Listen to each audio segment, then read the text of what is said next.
our ninth episode. Today, we just the both of us, and we have a great topic that we want to talk about today. Things that we relate to very deeply as well. We're gonna be talking about prepping for a bodybuilding show on the road. Now, in this topic, we will talk a little bit about during your prep, things that we want to be doing, as well as peak week if you're on the road. Now, we want to talk about this is number one, we're actually doing the same thing.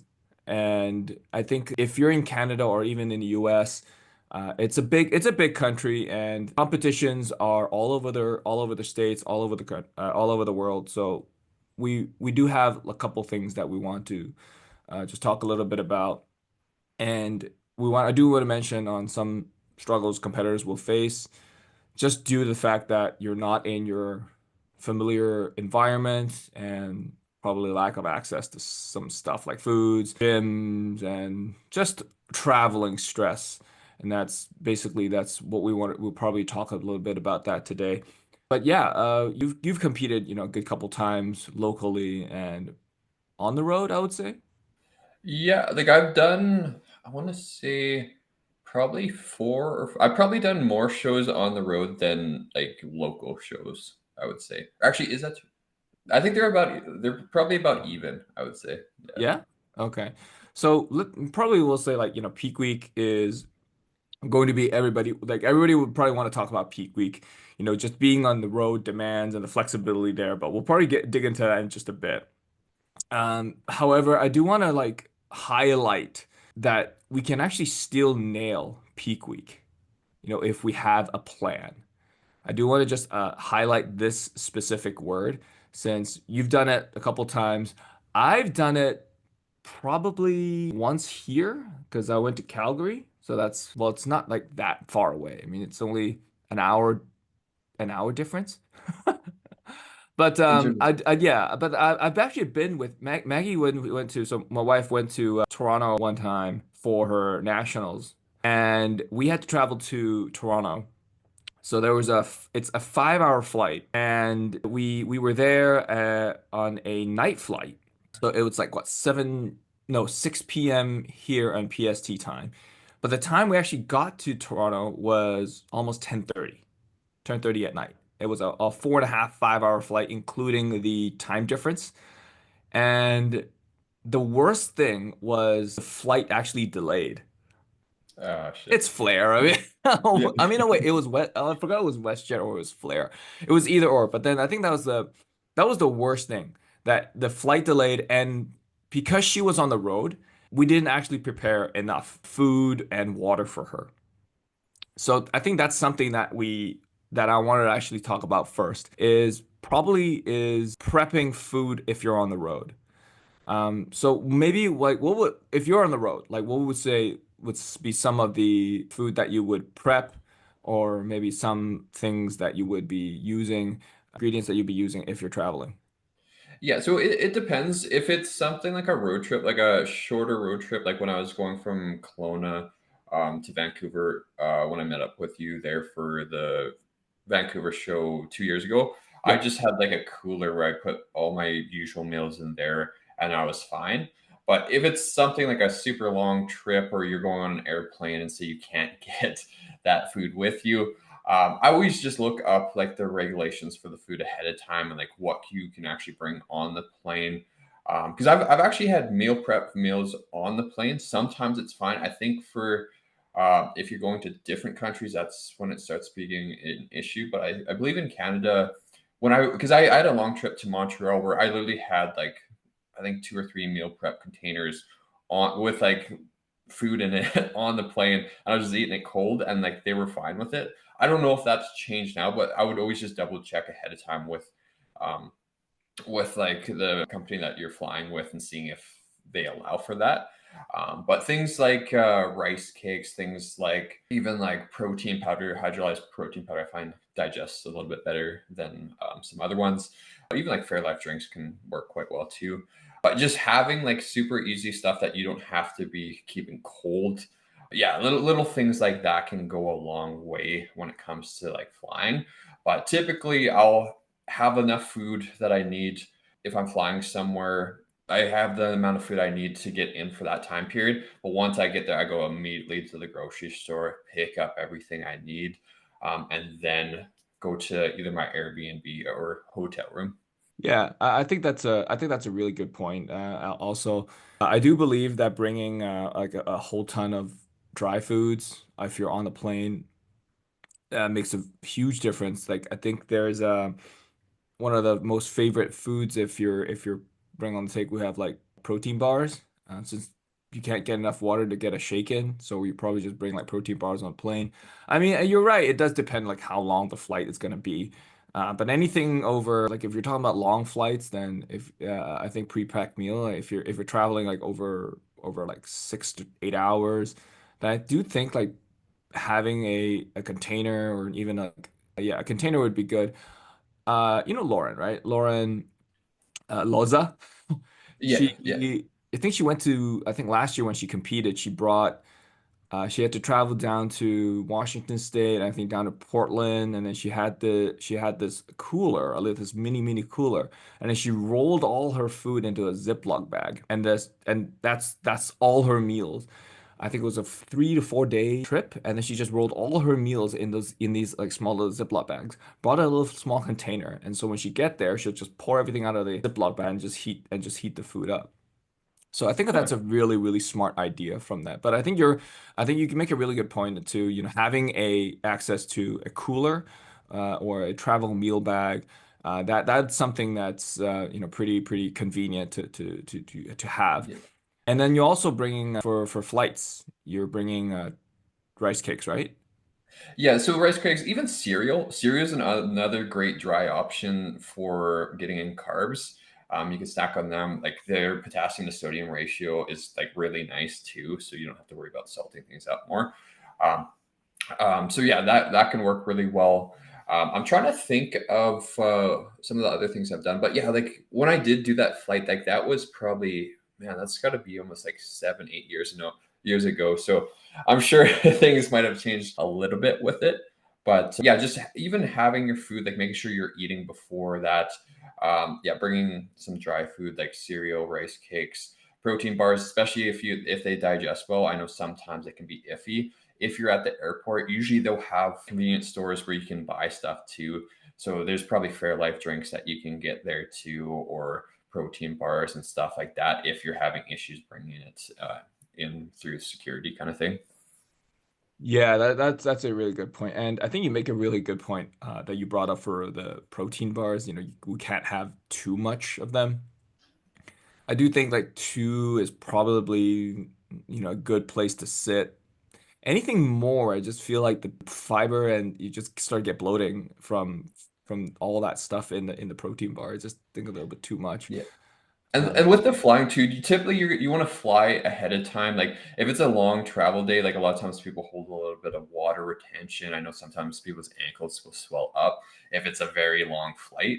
So being like flying there ahead of time, like being there like 5 days early, 6 days early, sometimes can just help with that stress, get you reorganized to the time zone, and get your sleep kind of more normalized. So by the time it's show day, you're not so stressed out. If it's just like an hour or two difference, change in time, and it's not a really big deal. But yeah, I remember going to Montreal. It was yeah quite a big change in terms of just I can't remember how many hours ahead they were, but yeah, it's not as much. Is it further than Toronto? Or I know Toronto is like 3 hours ahead from West Coast, and it's 2 hours ahead from where you are in yeah. Edmonton. Okay, yeah. So it because I was living in BC at the time, so yeah, it Yeah, was probably like 3 or so hours ahead. Yeah, I actually am not sure. I It's don't been so long. remember. Yeah, It's and that's not important. yeah. But however, but you talk about like getting there a little bit earlier, which I do agree. If you are struggling with time zone differences, getting there early and just setting yourself in and getting used to the time zone with jet lags and things like that, it will help and contribute to the condition of your body is sitting. As you said, you know, you get swelling from joints and adapting to your new environment and seeing what's available. I think that's also something that I do want to also talk about because we want to get into the accommodation on the place where you will be competing. Usually what we do is we usually try to book a place with a kitchen. So Airbnbs are basically to most of our go-to since it's got a kitchen, and usually Airbnb it's usually not in the middle of nowhere. There should be a grocery store nearby, I assume at least. I've rarely ran into an Airbnb on the road if we're competing and it's up in the mountain in the middle of nowhere. That's very rare occasion. But have you ran into a situation where you have to fly there and you find yourself in an Airbnb and you don't have a car. You probably have to walk, I don't know, like 30 minutes just to the closest grocery store or even just a gas station. I generally look that up ahead of time. So if I'm booking an Airbnb, I just make sure there's something close. Because yeah, that's where it kind of becomes an issue. Unless you're renting a vehicle, unless you're okay with spending money on Ubering more, then that works okay. But usually, yeah, you want to try to find a Airbnb that's close enough to a grocery store, that's also close enough to a gym if you need to do a drop in. Or if you're in a hotel, sometimes I've been at hotels where they had like a kitchenette where there's a kitchen and everything there, and there's a gym in the hotel, so you're set. So that can work really well. Those ones generally are a little bit pricier though. Yeah. But speaking of gyms, I think you make a really good segue for us to talk a little bit about training on the road as well. Yeah, I do agree. Researching gyms way ahead of time, where the venue is going to be. I think that's also very important. You know where you're competing, and we'll probably look into what's around the venue of competition. So for me, I would probably look ahead where the competition is held, and I'll probably look for Airbnb around that area, and we'll probably just stay there. That way, we don't traveling from the hotel room or the Airbnb to the competition venue isn't too far. And we'll probably research ahead of time on what gyms they have. Usually in Airbnb, there's not going to be, let's say like a hotel, there's not going to be like an available gym there. And so we'll probably have to look for an alternative. Even though if you're there for 3 to 4 days, as you said, it's just 3 to 4 drop-ins, and we probably won't be lifting anymore once we get our tan on. So probably just two times and just do a drop-in, and that's very very easily doable. Uh, but however, we have ran into. I think I want to talk about hotel gyms because that's something is going to be a bit of a challenge. Hotel gyms usually some are nice, some have the whole shebang of the a lot of equipment, heavy enough dumbbells and enough benches. However, we've ran into some hotels. You've seen some hotels which has the bare minimum. We're talking about just an elliptical, probably two treadmills, and I think the dumbbells go up to like what, 50 pounds or even less than that, and probably just one bench. Yeah. Yeah, you remember those gyms. Like how would you get Yeah. around those? So with those, like for example, with peak week, we're not really training as close to failure. A lot of times training is looking pretty similar to usual, but like a lot of times what I'll do is take out any movements that are like very loaded in that deep stretch position that accumulate a lot of fatigue or and try to prioritize a bit more shortened by stuff just to be more like glycolytic and burn through some more glycogen. So a lot of times the gym, like worst case scenario, if you don't have access to the gym, the gym's like super far away, and you have some bands with you, you can run through a little pump circuit, which usually like the last couple of days before the show, that's all you're really doing is a bit more of like a pump circuit. So you don't have to be going super heavy. So that's usually not too much of an issue. But yeah, with those kind of gyms, just adjusting the movements to the same movement patterns and make sure you're getting a nice pump in all the muscle groups that you're supposed to be training for that specific day. So yeah, I would say it's not like the end of the world. I wouldn't recommend doing any dramatically different movements that are is very fatiguing or muscle quote unquote damaging, as we don't really want to be going into show day being super sore and inflamed. So yeah. Okay, so probably that's I think that's a really good point you make for during peak week, and I do agree on that situation. We're not wanting to risk ourselves for injury during peak week as we're all dried up, or we're even slowly feeding into. We want to avoid all injuries as possible during peak week. I don't know. I'll give you a difficult one. Let's say we're about 4 to 6 weeks away from before peak week, and there is a mandatory travel that you have to make. And so you're still prepping, but you're on the road. So how would Yeah. you maneuver around that when you've got a very limited access to a gym, of equipment, and we're still sort of lifting heavy. So about 6 weeks away from your show day. How would you maneuver around that? So I would just change the rep range up. So training with higher reps, going to failure on pretty much every single movement, depending on your time frame that you have there. Like if it's a bit more chaotic, you have to shorten your training sessions.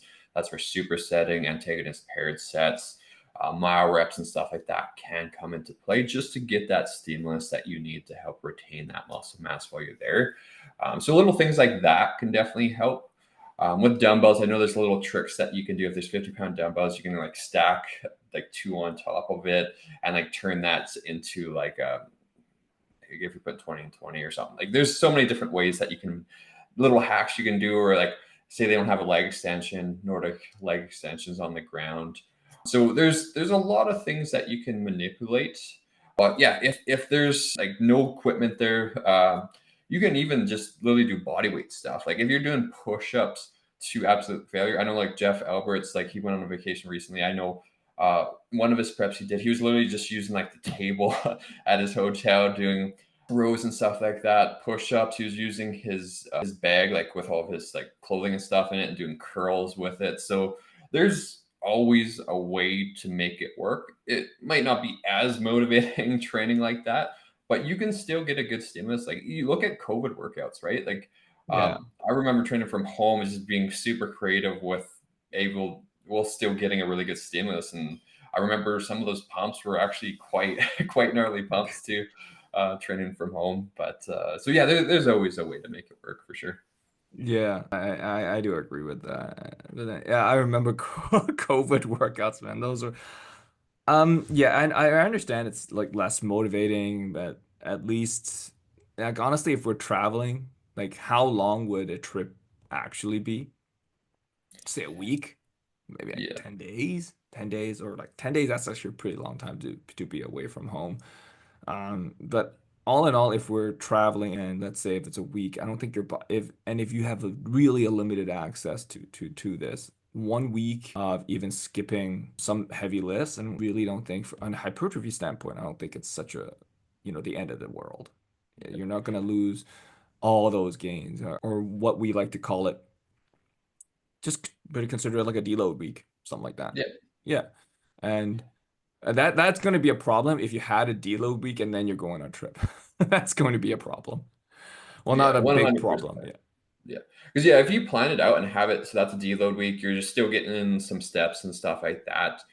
It can be a great, nice little kind of break with your competition prep, so you feel really refreshed going back into that next week. So no, I think that can be definitely well planned. I wouldn't recommend if you're really close to the show, and especially if you're running a little behind, then skipping the workouts and like having a deload weekend, especially if you're bringing calories to maintenance, that might not be the best option. But it just depends on your situation. True that. But I do find when we go on trips, we probably have, even though if we do have an access to a vehicle or not, I do find when every time we go to a trip, we walk a hell of a lot more than what we're when we're at home. So I do think that activity level actually elevates over time. Let's say we get like 10 to 15K, well, not 10K steps where we're in our comfortable zone where we're at home. And then when we go out on a trip, we're likely to walk up to 15 to 18K steps. I think that's no normal. You go out, you explore, you walk the streets of downtowns or there are towns there, and you just see stuff and you just walk more. So at least that aspect, you're getting your steps in and you're way above what your target steps are going to be. So I think that is something that it's pretty, at least that's good for you. Um, Yeah, I think also what I also want to touch base is while we're on this topic is when we're away from home. Let's go back to not peak week because peak week is, I know everybody is going to be a little bit more delicate. However, we're talking about 4 to 6 weeks away before your show, and you may have to make a travel. Some of the foods that you might be eating when you're away. you don't have a kitchen or you don't have all your go-to foods while you're here, even though you're in a grocery store. And if you're on a trip, would you really want to be meal prepping every single time and just stay away from, yeah, be away from your family or who your friends are going to be? Yeah, I don't think that's, yeah. So how would you, what would your your thoughts be if you got to eat out and you're on the road? Yeah.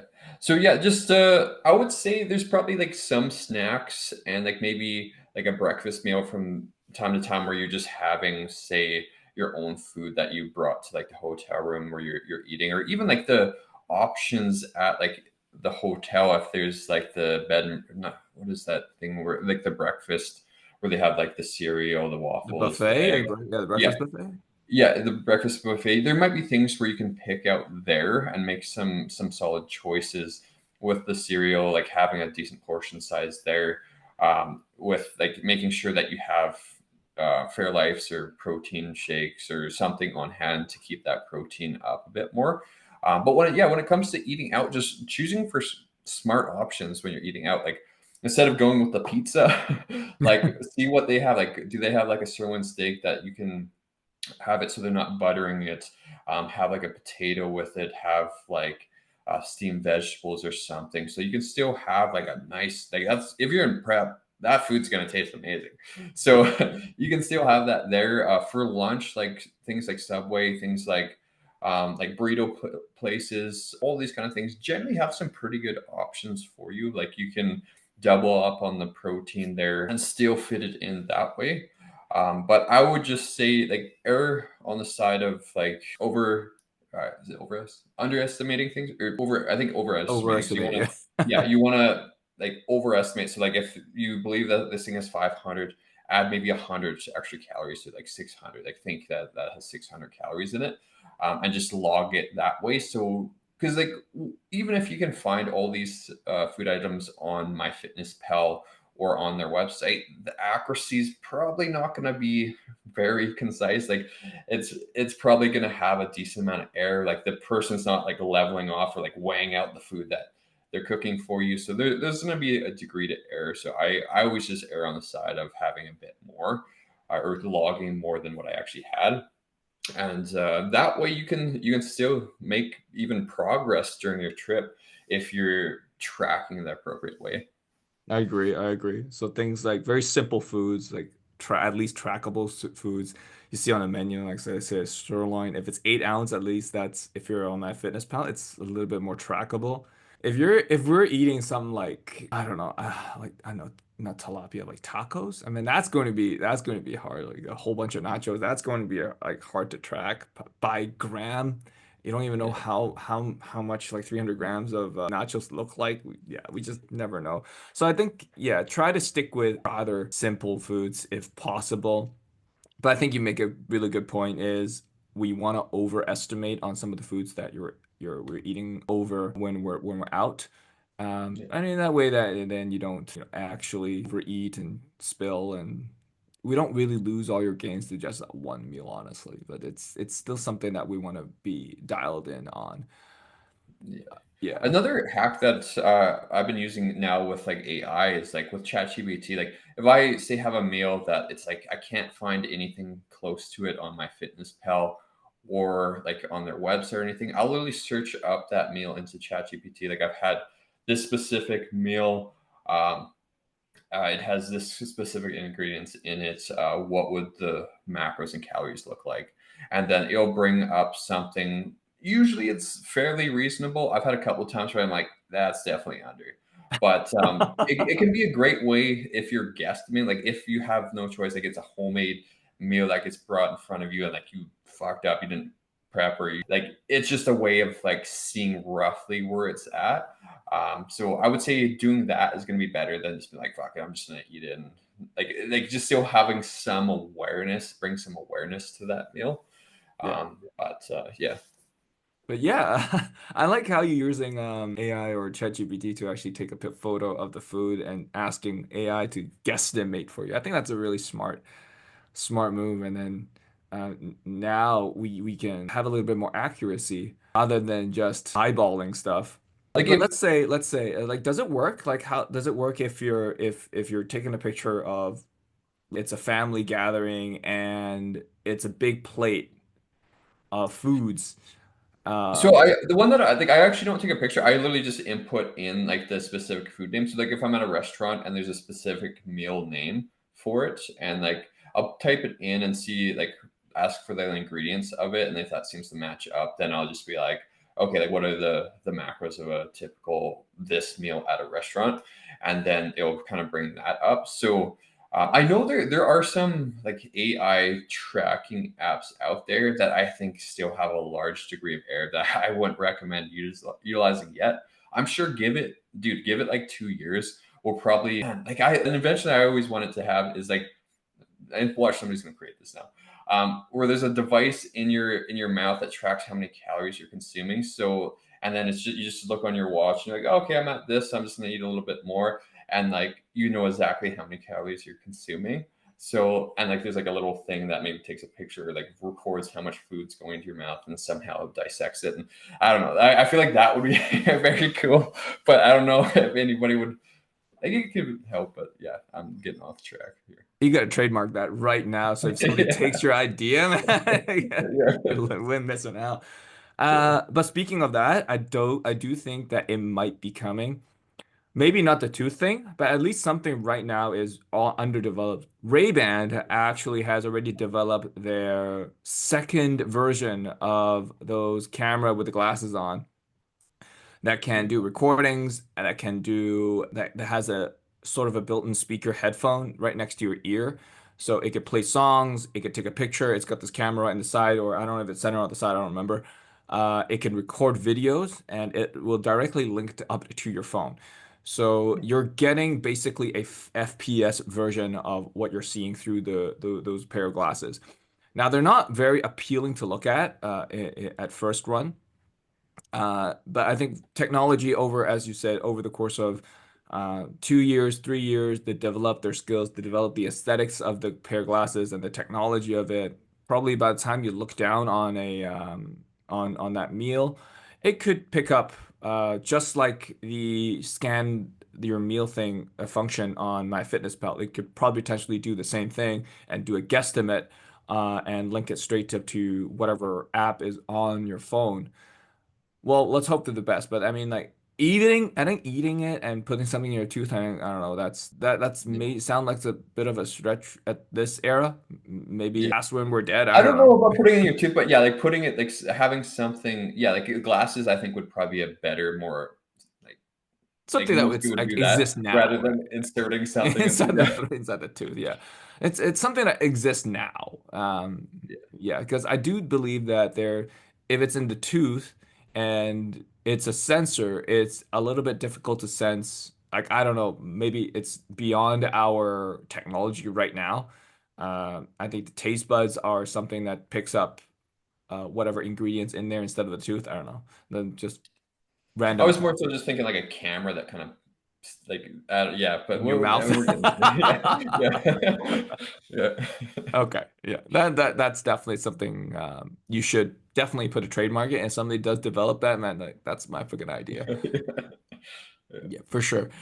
So we're way off now, but coming back in, would you bring any sort of supplements with you, like your creatine or stuff like that? Yeah, like typically I'll just continue like bringing any of the supplements that I've been utilizing throughout the whole prep. So if it's like a multivitamin, if it's like vitamin D, creatine, what other like supplements that you've been typically bringing? I know some people will bring like a potassium supplement if like the foods that they're having doesn't have enough potassium, so they can match up the ratios a bit more. Mhm. But I find generally getting it just from like food sources, generally, I think it absorbs a little bit better that way too. But yeah, no, for supplements, just pretty much the basics: protein powder. Definitely bring one that you know digests well with you. You don't want to be trying a new protein powder and have you bloating and getting cramps and drawing more water into like your stomach region due to that. So yeah, making sure that the foods that you are bringing, like you've had them or you've experimented with them before. But all in all, I think that's a really good point. As just like foods, we want to bring all the supplements that your body is used to, and I think you make a really good point. Let's not start anything that your body's not used to. So that's just to avoid any different variations that might happen. So that's a really good thing that you point out there. How about just now we're going to be doing this. Well, you're going to be doing this in about 2 weeks. Yeah. Um, so things on just to plan ahead for day of the show. So day of the show, like planning there, just making sure that you have all your meals available. You have extra too. The worst thing that happens is you run out of food and you're still a little flat and you're like trying to figure out, oh, I got to get more food now. And so yeah, making sure you have extra food. Having a small bag. I always like having a small bag just to put my food in, my bands, my number, my shorts if you're not already wearing it. Having a little checklist, like I always send out to my clients a little checklist of things like to make sure they have, so that they're good, that they're not stressing. Because that's the biggest thing with peak week, right? Most people are just they're in a very hyper sensitive, like high stress place. So anything we can do to lower that is going to be a good thing because if your stress is constantly going up higher and higher and higher, cortisol is going to go higher. Bodies can sometimes act a little funky, and you might hold on to a little bit more water retention if those kind of things are happening. So anything like planning ahead, with all my athletes, if for the actual peak week itself, like we have the plan already set up at the week prior. Like we go over everything that the foods they're going to be having, what that looks like, what to expect each day. So that's once that week hits, they're not like scrambling to try to get things. They already have it planned out and everything's ready to go. That's great. Yeah. That's something that I did. Yeah, I actually wanted to talk about, but you just said it straight out. Um, actually literally plan ahead. And I just wanted to add on to that is besides your number, your posing, your food, and then you're also planning on your tan times, your check-in times, so they just don't run each other with your meal times. And I do want to ask you on this. Since it is show day, we are either limiting water or maintaining water at a certain level on of show day, depending on the individual. Now, we have some of our go-tos are some dry foods like rice cakes, Rice Krispies, things. These carbs are going to be easier to eat and bring along with you on show day. What are some of the proteins that you would pick on show day? Yeah.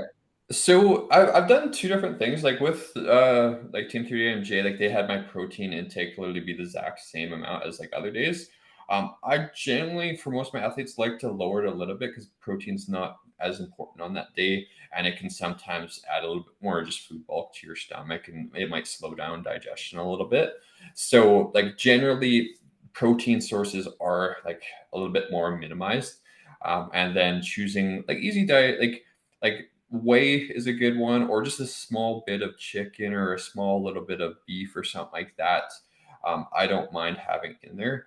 I if it's going to be like a large amount of chicken, then yeah, I would try to keep it more towards, especially if you're closer to the stage time, have it be like a whey. If you're waking up first thing in the morning, having a little bit of chicken, that's fine. But yeah, keeping it closer you get to the show, the more calorie dense the food items are, just so you're not having as much food bulk sitting in your stomach. And like Agree. another thing is too, if you say wake up flat and you're like, oh man, I need a lot of carbs, like having like Gatorade or dextrose powder or something like that can be a great way to get a lot of fast acting carbs in. But if you're waking up and you're like in a good spot, just having some smaller but a bit more frequent than usual, like mixed meals where there's I generally find a little bit more fat in them just to hold on and like slow things down and make sure that you're maintaining. Because sometimes if you just have carbs and fats are too low, like you can burn through those carbs quite quickly. I've had that happen with a couple people before, where it's like, oh man, they flatten out like so quick. So we got to keep the fats a little bit higher. But yeah, so there's quite a few variables that you just got to watch out for. Yeah, I agree. So fats, I think that's going to be quite a straightforward source. Nuts. like almond butter.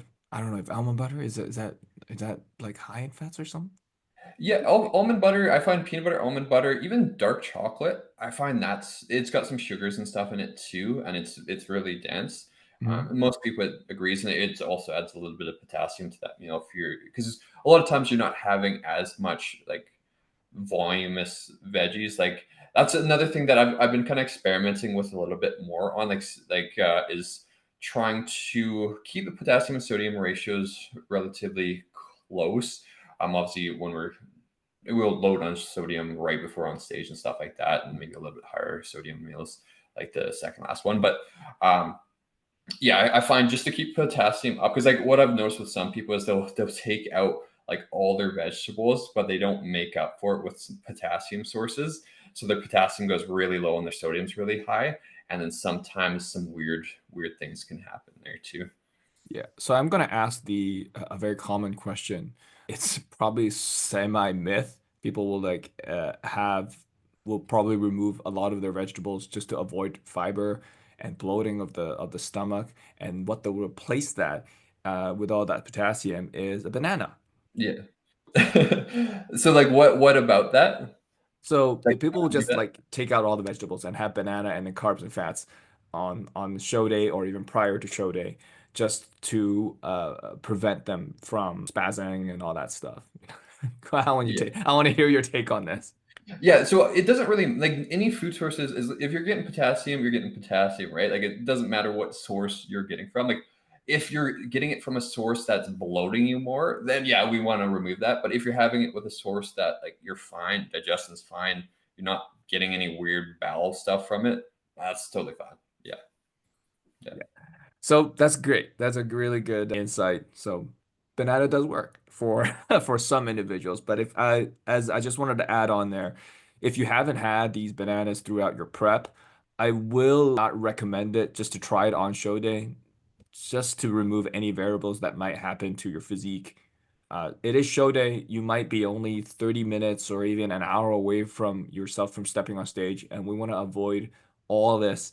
And if something does happen to your body, you're putting to put yourself into even higher stress, and shit's gonna hit the fan. So let's try to avoid any of those different variables as well.